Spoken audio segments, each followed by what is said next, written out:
Welcome to Animate Architecture. This is a virtual mini-series that includes performance, a short discussion, and an activity that you can join with us at home that explores how architecture can play a more lively and animated role in our everyday lives. This is episode 1, The Stumbling Stair.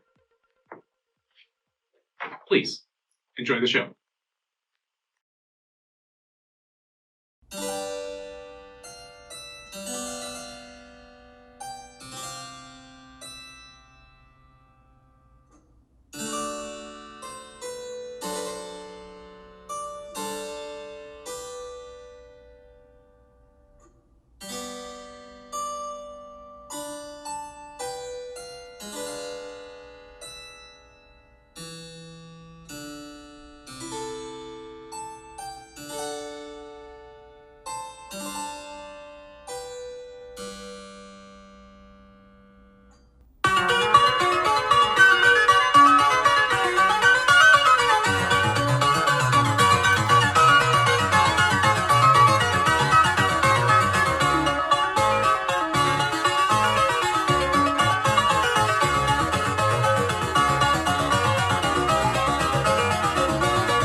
Architecture may seem like a very complex combination of art, science, and technology, but at its core, architecture is comprised of a variety of simple shapes.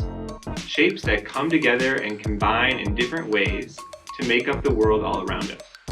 Shape has a relationship to geometry. Geometry being the set of rules that help define length, width, and angle that make up the simple shapes that we can easily identify.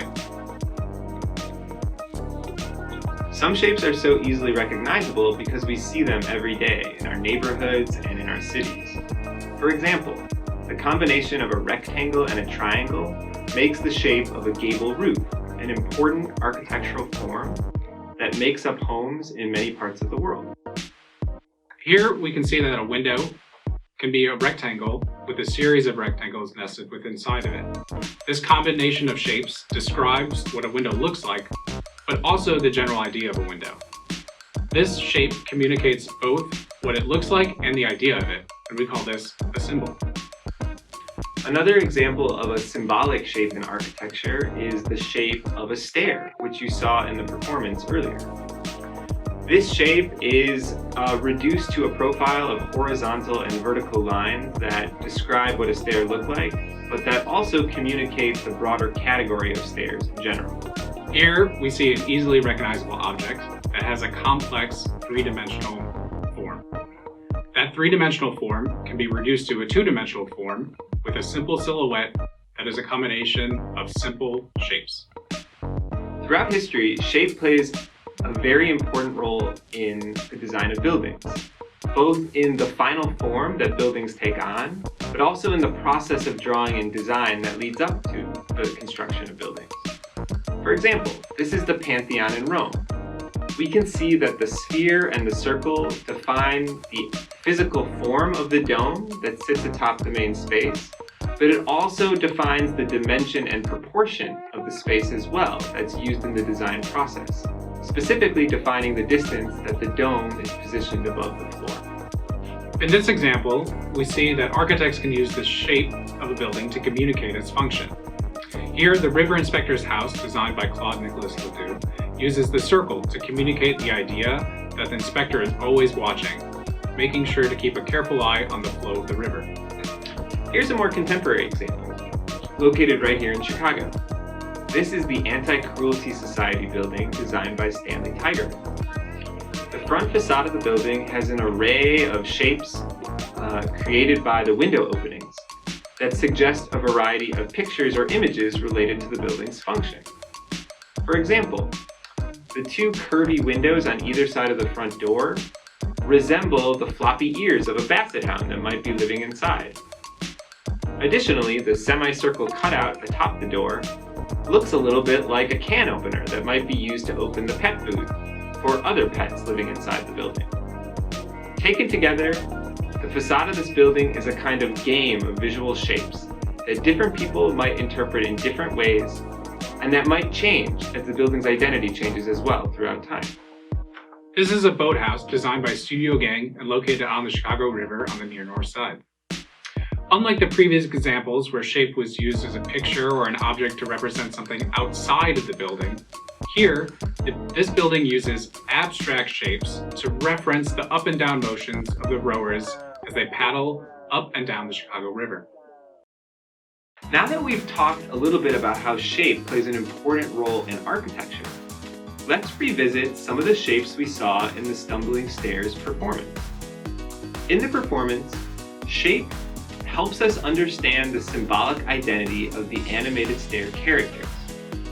And it also plays an important role in generating how the stairs move and behave. In the opening scene, we're introduced to three characters, each with 3 steps.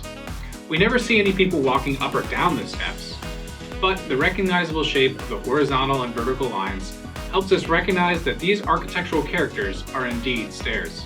In another scene, we see pairs of characters climb atop one another. The combination of these pairs of characters creates a new shape altogether with its own distinct profile. Take a look. What does this shape and profile look like to you? Throughout the performance, we see many characters testing their ability and exploring how their shape relates to gravity. The characters roll around when they're on their curved side, and they straighten up as soon as they're perched on their square steps. The collective act of rolling, pivoting, sliding, and standing creates a group dance that responds to their specific shapes.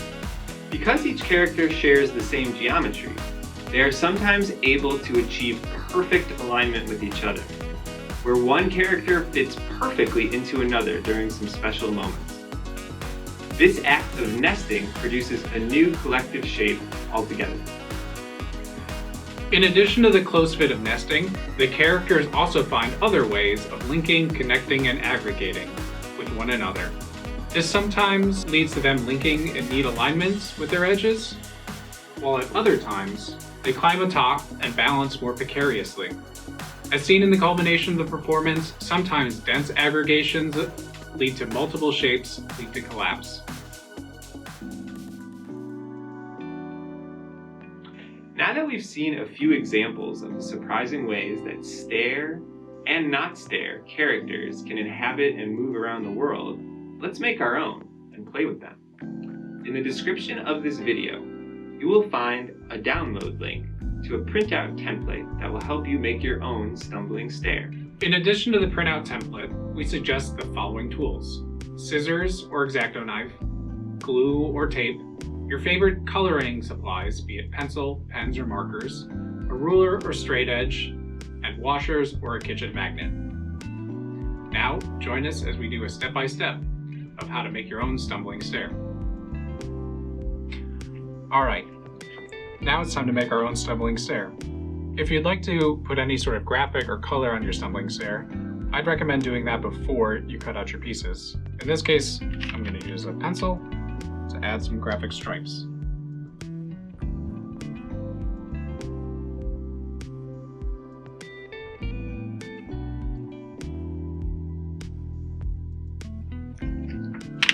Alright, next, step 1 is to cut out your pieces.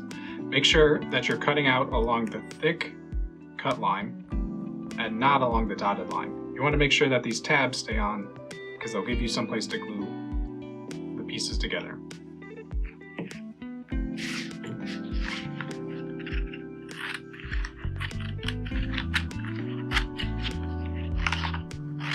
Now that you've got your pieces cut out, you're going to want to make sure to fold along the dotted line. In this case, we're going to make the step. So I'm going to fold from front to back, and then back to front, front to back to front, front to back, until you make an accordion that approximates the step. For the back piece, you're going to want to take your tabs and fold them away from you.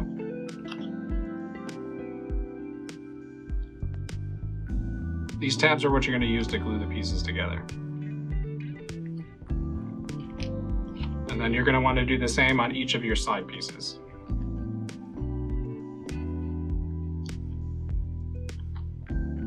Sometimes it's helpful to use a ruler so you have a straight edge to fold your pieces against. You want to make sure that you get nice and crisp folds.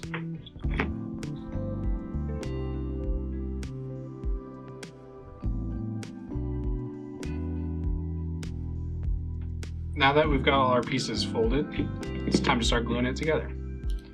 Glue sticks work really great in this situation. I would start by taking a side and gluing all the tabs, and then gluing the stairs to the side. In this case, we're going to start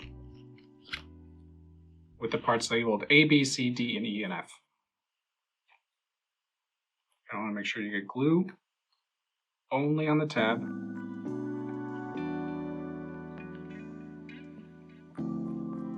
Try to avoid gluing your fingers, but that happens sometimes.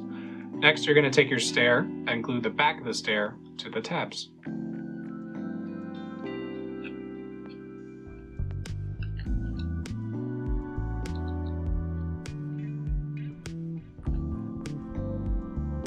The great thing about the glue stick is it gives you some good drawing time. Once you got your stair and your side attached, you want to go through and make sure that press really hard so that all the tabs are really well glued.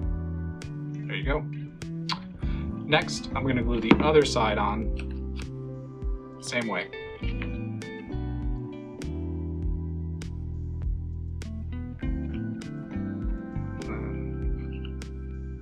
Press it onto the back of the stair. Just like that. All right. See, I didn't press hard enough. Gotta make sure it's nice and secure. We're almost there. Now next, to give the stumbling stair its magic, I suggest taking a washer or something else that's, heavy. And you're gonna wanna glue that or tape it onto the back. In this case, I'm gonna use a little tape.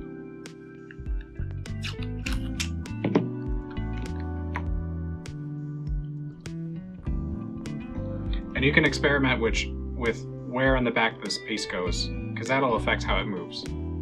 Then, same thing as before, we're going to apply a little bit of glue.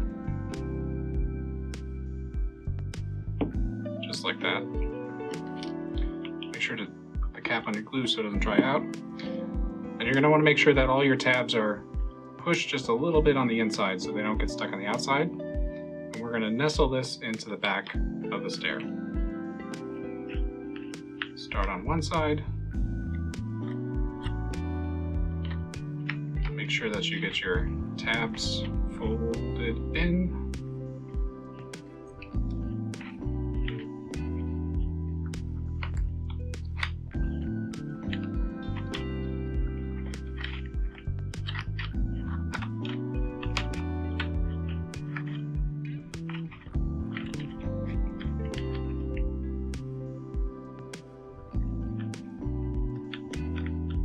Give it a nice final tightening, and there is your stumbling stair.